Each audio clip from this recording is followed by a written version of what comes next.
Apa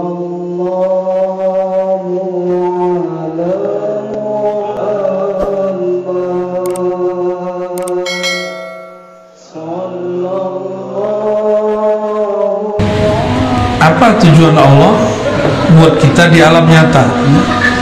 Alam itu dibagi, Pak.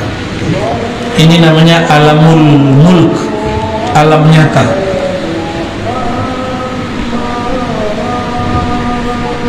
Di samping kita ada alam lain, namanya alam malakut, alam malaikat. Di atasnya lagi ada satu alam namanya jabarut, alam kerajaan makrifat, para nabi, para wali. Jadi lebih tinggi nabi wali daripada malaikat secara alam. Lalu apa tujuan Allah jadikan kita di alam mulk, bukan di alam malakut?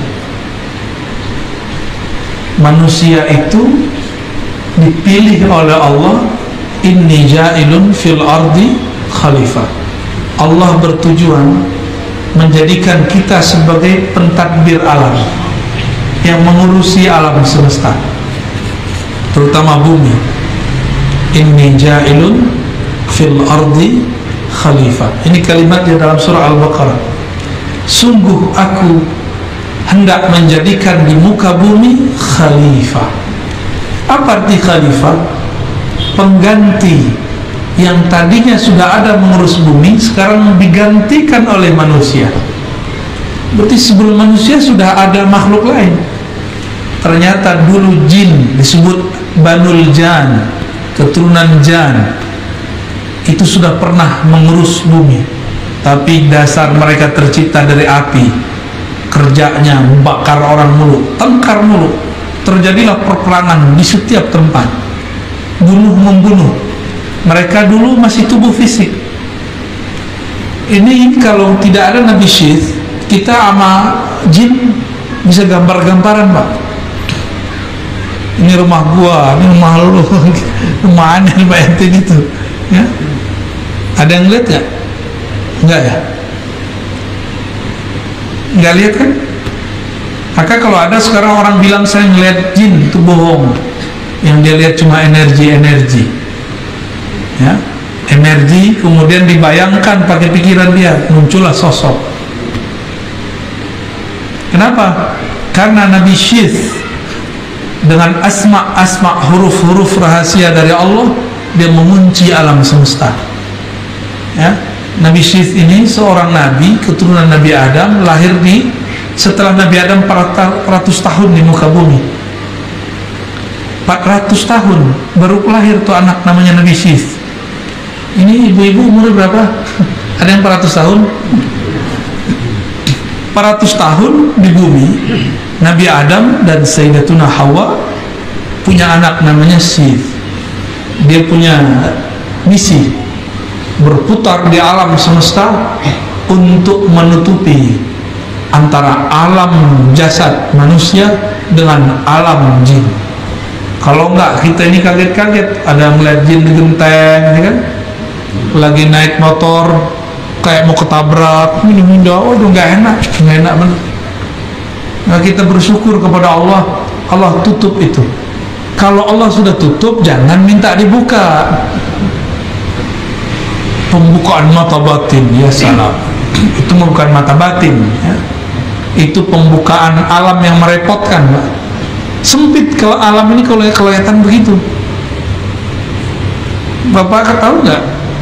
Kalau di rumah kita, di rumah yang muslim, itu jin muslim itu ada di genteng-genteng itu, di atap-atap itu, di dapur-dapur itu, ya. Kalau yang agak jorok dikit di WC, coba tiap kali masuk WC ada dia, kan repot, Pak. Nggak jadi, malu kita kan, repot, benar-benar repot.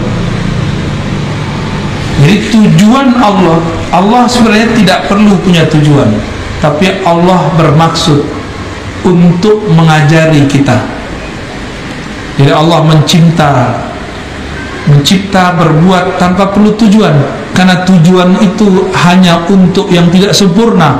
Allah sudah sempurna, maha sempurna, maka dia mencipta suka-suka.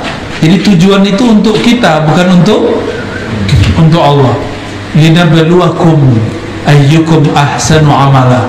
Ketika kita mengurus bumi ini, kita diuji manakah yang terbaik karyanya.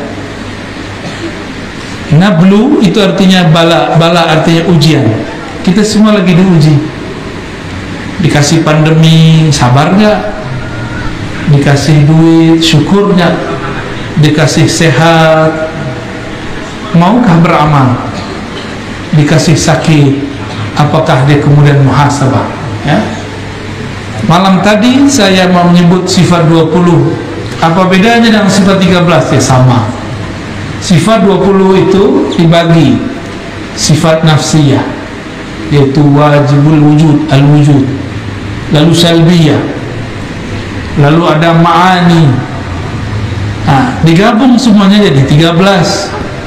Ma'ani ada 7, ya, sama basar sampai akhir kalam. Itu sifat ma'ani. Jika Allah berkalam, maka sifatnya kalam, namanya mutakallim.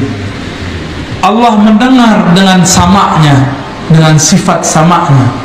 Saat Allah mendengar, namanya samia, kaunuhu samian. Jadi itu cuma pelengkap penjelas daripada rukun apa sifat 13, ya. Itu sama, jadi tidak jauh berbeda. Dan uniknya, Imam Tahawi di Mesir, Imam Ash'ari di Baghdad, Imam Maturidi di Samarkand, ajaran mereka sama. Cuma waktu itu istilah 13-20 belum dipakai, tapi mereka sama-sama menyebutkan jumlah nama sifat yang sama, ya. Inilah kita beruntungnya jika kita berakidah dengan akidah ahlus sunnah. Begitu Bu ya, semoga bermanfaat.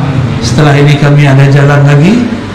Mohon izin, kita tidak usah salam-salaman seperti biasa. Saya mohon pamit. Assalamualaikum warahmatullahi wabarakatuh.